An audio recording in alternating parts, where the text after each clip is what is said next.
स्वामी की। मंच पर उपस्थित मेरे सभी मेरे मार्गदर्शक, मेरे अग्रज और मेरे संरक्षक सभी को सादर जय हिंद, मातृशक्ति को नमन करता हूँ। और साथ ही साथ जो मेरे साथ में भाई बैठे हैं सबको सादर जय हिंद करता हूँ।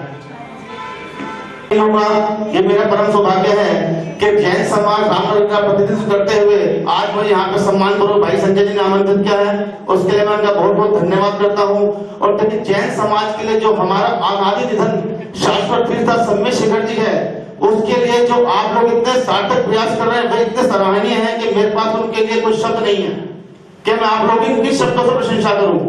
और मैं एक छोटा सा, आप सबसे मैं उम्र में सब छोटा हूं, उसके बावजूद मैं आपको आश्वस्त करता हूं, आपको मैं अपना वचन देता हूं कि जहां भी आप जाएंगे, जहां भी धरना होगा, प्रदर्शन होगा, चाहे वो सांसद मोहल्ला के यहाँ हो, घर पर हो, उनके बंगले पर हो, संसद हो, पूरा रामनगर जैन समाज तन मन धन से आपके साथ होगा। भाई संजय जी संघर्ष करो, संजय जी संघर्ष करो, पूरा जैन समाज रामनगर तन मन धन से आपके साथ है। आप रात को 12 बजे फोन करेंगे, हम तुरंत आपकी सेवा में हाजिर होंगे। समाज के लिए, धर्म के लिए आप लोग इतना कर रहे हैं, बहुत सराहनीय है, बहुत अनुकरणीय है। इन्हीं बातों को मैं आपकी जो आपकी चर्चा है क्रिया उसको साधुवाद देते हुए अपनी बात को विराम देता हूँ। सादर धन्यवाद। शिखर जी की बात है तो शिखर जी का दूसरा शब्द जो है मधुबनी आता है, लेकिन मधुबनी आता है। आज हमारी स्थिति इतनी खराब हो गई कि वो मधुबनी मधुशाला बनने के लिए तैयार है, वहाँ मांसाहार क्षेत्र बनने के लिए तैयार है, और हम अपने जैनियों को ही कोसते रहते हैं। हमें जैनों पे बात ही नहीं करना चाहते, क्योंकि सबको पता है, किसी भी को सबको पता है कि जैनियों पर आप तीर चलाओ तो अजैन सुरक्षित हो जाते हैं। जैनियों बच्चों पर आप उंगलियां उठाओ, अजैन को सुरक्षित कर लो। आपके तो जैनी भाई नहीं मानते। जैनी भाई पर्वत पे चढ़ते होंगे, लेकिन टोपों के ऊपर जैनी भाई, एक जैनी भाई भी नहीं चढ़ सकता, क्योंकि एक जैनी भाई जूते लेकर वो चमड़े के जूते नहीं लेकर जाता है, वो केवल पाँव में वहां छाले पड़ जाते हैं। बुजुर्ग लोग होते हैं जिनके पैरों में दर्द होता है, वो केवल कपड़े के जूते पहनकर जाते हैं। आज हमें एक होना होगा, इदामनी शदामनी स्थानकवासी सभी को एक होना होगा। अगर हम सबको छोटी छोटी बातों के लिए अलग करेंगे तो हम एक नहीं हो पाएंगे, और हमें थोड़ी सी अपनी सोच को बड़ा बनाना होगा। हमें सामने वालों की गलतियां देखनी होगी, हम कब तक अपने बच्चों को कोसते रहेंगे। इसके बाद आता है हमारे वंदना मार्ग पर अतिक्रमण होना। उस अतिक्रमण क्यों होगा जी? वहां क्यों दुकानें खुलेंगी? वहां क्या वैष्णो देवी में है? अगर है तो एक दो दुकान पंजीकृत हो, उसको हमारी दीक्षित कमेटी पंजीकरण दे, उसको एक सुविधा दे, भाई ये सामग्री बहुत ही अर्जेंट है तो भाई आप ये सामग्री भेज सकते हैं, वो वहां पंजीकरण होना चाहिए। वंदना मार्ग पे क्यों बैठे हुए? फिर वो बैठते हैं वहां पर, फिर उनके मुर्गे पलते हैं, फिर वो उन्हें खाते हैं। मैं कोई गलत नहीं कह रहा हूं, ये तो प्रत्यक्ष है, आप देख लो। तो हमारी सरकार से मांग ये है कि उस पर्वतराज पर और मधुबन क्षेत्र को पवित्र जैन तीर्थ स्थल घोषित किया जाए, जैसे कल शिवराज चौहान जी ने हमारे कुंडलपुर को किया है। अगर मेरी भाषा परियोजना करके हाथ उठाकर बोलिए हमारा पवित्र जैन तीर्थ क्षेत्र घोषित हो, वहां पर किसी भी प्रकार की मांस मदिरा का बिक्री नहीं होगी। ये संकल्प है हमारा। और आगामी 27 तारीख को मैं आपको निवेदन करना चाहूंगा, इस प्रकार से हम जन जागरण कर रहे हैं और हमें समाज का सहयोग मिल रहा है। हमने सरकार से ये भी कहा है, मैं आपको और आगे बढ़ते हुए बताऊंगा अपनी मांग के। हमने ये कहा है कि जो ये सुविधाएं हैं, जो स्कैनर्स हैं, बैरियर्स हैं, और जो भी मूलभूत सुविधाएं, वहां डस्टबिन नहीं है, वहां साइन बोर्ड्स, वहां पर बोर्ड्स नहीं है, वहां किस तरह की इंस्ट्रक्शंस बोर्ड नहीं है, हम सब लगा कर देंगे।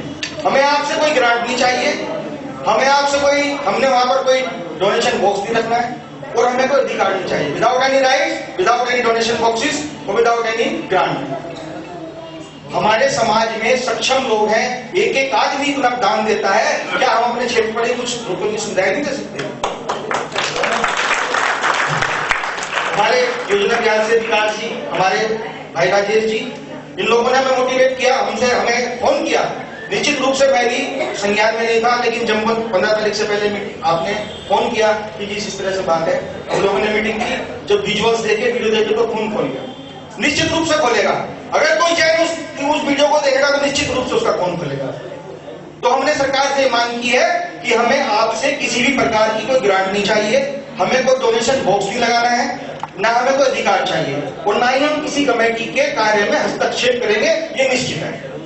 ये सारी सुविधाएं हम आपको देंगे और उसके बाद अगर आप फिर भी मना करते हो तो इसका मतलब आपकी मंशा नहीं है। तो हमने 27 जनवरी 2022 को ये notice ministry of forest central government, ministry of affair central government और गवर्नमेंट झारखंड को दिया है। अब आप कहेंगे ये इसमें सेंट्रल गवर्नमेंट का आ गई, वो तो स्टेट गवर्नमेंट का विषय है। अनभिज्ञता है हमें, क्योंकि हम लोग बहुत सारी चीजों को नहीं, हमारा लाइन नहीं होती, नहीं समझ पाते हैं। मिनिस्ट्री ऑफ फॉरेस्ट टेंडर में आता है तो वहां पर अगर कोई भी बैरियर्स या कोई भी सुरक्षा व्यवस्था होगी तो मिनिस्ट्री ऑफ फॉरेस्ट को उसकी देनी होगी। मिनिस्ट्री ऑफ होम अफेयर्स के अंदर आती है सीआरपीएफ, जो बल है वो मिनिस्ट्री ऑफ फॉरेस्ट उसको अप्लाई करता है, जैसे वो क्षेत्रों में देता है। इसके बाद आता है गवर्नमेंट ऑफ झारखंड, जिसका कार्य है कि हमारे उस क्षेत्र को पवित्र जैन तीर्थ स्थल घोषित करे, जिस प्रकार से अभी मथुरा में किया गया, हरिद्वार में, ऋषिकेश में मांस मंदिरा का प्रतिबंध है और कुंडलपुर में व्यवस्था की गई। उसी प्रकार से हम झारखंड सरकार से मांग करते हैं कि वो हमारे स्थित क्षेत्र को तीर्थ स्थल घोषित करे। मैं आपको बताऊं बंधुओं, जो गिरिडीह डिस्ट्रिक्ट की वेबसाइट है उस पर कुछ दिन पहले 31 तारीख तक ये लिखा हुआ है, ये तो अभी भी लिखा हुआ है पर्यटन स्थल, और उसके अंतर्गत पारसनाथ। क्या हमारा वो तीर्थ पर्यटन स्थल है? क्या मानते हो? क्या वहां लोग ऊपर जाएंगे? क्यों लिखा आपने? उसके बाद वो लिखते हैं डिस्क्रिप्शन में कि यहाँ पर 24 तीर्थंकर मोक्ष गए और कुछ लोग कहते हैं 9 तीर्थंकर मोक्ष गए। हमने शिकायत की, हमारी जो शिकायत है उस पर यह असर हुआ कि उन्होंने अपनी वेबसाइट को ठीक किया और आज उसमें 20 जैन तीर्थंकर मोक्ष गए। और ये जो पारसनाथ है ये भगवान हमारे जैन 23वें जैन तीर्थंकर भगवान पारसनाथ के नाम है। अनादिकाल से श्री सम्मेद शिखर जी है और भगवान पारसनाथ जब उनके कार्यकाल के बाद पारसनाथ नाम भी प्रचलित है और जो रिकॉर्ड में है। तो ये सरकार के पास संज्ञान सारा हो रहा है। अभी कल हमारे पास एक मिनिस्ट्री का जवाब आया कि जी वो डुमरी के जो डुमरी है हमारी डिस्ट्रिक्ट गिरिडीह में, वहां के डीओ ने हमें चिट्ठी की फॉरवर्ड कॉपी की है, पुलिस को लिखा है कि जी वो जिस तरह से जैन समाज की पीड़ा है वो आप संज्ञान लें। मतलब जो 15 जनवरी को हुआ, आज वो 15 फरवरी को वो संज्ञान लेने के लिए बोल रहे, जब कुछ नहीं मिलेगा। नहीं, ये नहीं चलेगा, बिल्कुल नहीं चलेगा। हो सकता है किसी को चलता हो, हमें नहीं चलेगा। मैं आज इस मंच से ये घोषणा करता हूं, अगर सरकार ने 27 जनवरी से 2 महीने का नोटिस पीरियड होता है 26 मार्च को, जो कि भगवान आदिनाथ का जन्म और तप कल्याणक है, आप उठाकर देखिए 26 मार्च को भगवान आदिनाथ जी का जन्म और तप कल्याणक है। अगर हमारी मांग 26 मार्च तक नहीं मानी गई तो 25 मार्च तक नहीं मानी गई, 2 महीने का हमारा नोटिस पीरियड, हम लीगल कार्रवाई करेंगे और 26 मार्च को आमरण अनशन और सारे देश में विरोध सभा होगी, जिसकी जिम्मेदारी केंद्र सरकार झारखंड सरकार की होगी। ये जान जाए या रहे, अगर मैं जैन हूं तो मेरा कर्तव्य बनता है, मैं उसकी पद अब मानना स्वीकार नहीं करूंगा। और ये मैं नहीं, हम है, हम क्यों वहां पर जांच नहीं होती है? क्यों वैष्णो देवी की तरह से हमारे सुरक्षा नहीं होती है? क्यों पंजीकरण नहीं होता है? आप अगर कोई वैष्णो देवी जाए या अन्य तीर्थों पर जाए, वहां देखिए पहले पंजीकरण होता है, उसके बाद एक बैरियर लगा होता है, उसमें सियात पे बैठी होती है। बहुत सारे लोग तो भक्ष चीजें वहीं छोड़ जाते हैं, लेदर की बेल्ट नहीं लेके जाएंगे, सिगरेट, बीड़ी, गुटखा, शराब कुछ नहीं लेके जाएंगे। वो चीज शिखर जी में क्यों नहीं हो सकती? क्या कमी है हमारे अंदर? क्यों नहीं हो सकती? आप बताइए, क्यों नहीं हो सकती? क्या कमी है हमारे अंदर? अरे सबसे ज्यादा जीडीपी, सबसे ज्यादा रोजगार, सबसे ज्यादा टैक्स देने वाला जैन समाज अगर अपनी मांग को नहीं मनवा सकता, अपने शिखर जी पर ये सब व्यवस्था नहीं कर सकता, लानत है हम पर। डूब मरना चाहिए हम लोगों को। हमें किसी का भरोसा नहीं चाहिए, हमें किसी का आश्वासन नहीं चाहिए। अब ये मुहिम जो शुरू हुई है, इसका अंत अपनी कार्रवाई से होगा। 27 तारीख को हमने नोटिस दिया है, जिसके अंदर हमने मांग की है त्रिस्तरीय सुरक्षा जांच होनी चाहिए, जिसमें बैरियर्स लगे हो, स्कैनर्स लगे हो, पुलिस पर्सनल हो, सीआरपीएफ हो। वहां पर जो ये अपनी 2 व्हीलर्स की जाने लगी है मोटरसाइकिल, उसको प्रतिबंध हो। वहां पर कोई पानी की व्यवस्था नहीं है, वहां कहीं लेडीज टॉयलेट नहीं है। क्यों जी? पानी क्यों लेके जाएंगे नीचे से?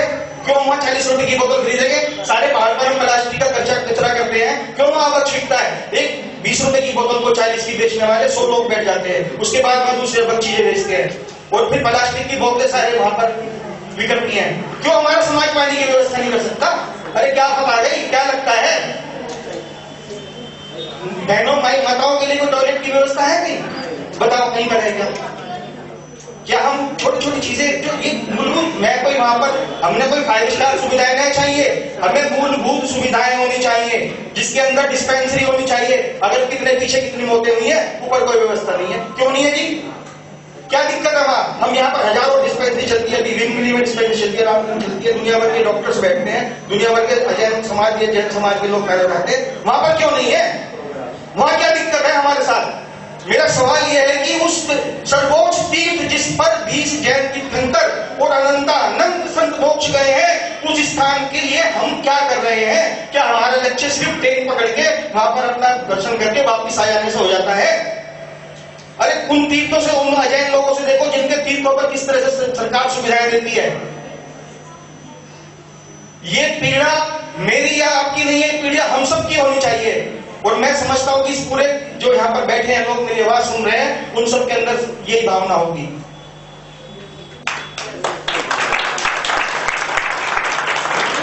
इसके बाद आता है हमारे बंधना मार्ग पर अतिक्रमण होना। उस अतिक्रमण क्यों होगा जी? वहां क्यों दुकानें खुलेंगी? वहां क्या वैष्णो देवी में है? मैं हूं गोविंद नामदेव। नमस्कार, मैं हूं विक्रम भट्ट हाय, मैं हूँ नीरज सूद और आप देख रहे हैं और आप देख रहे हैं और आप देख रहे हैं न्यूज़ पोर्ट.com।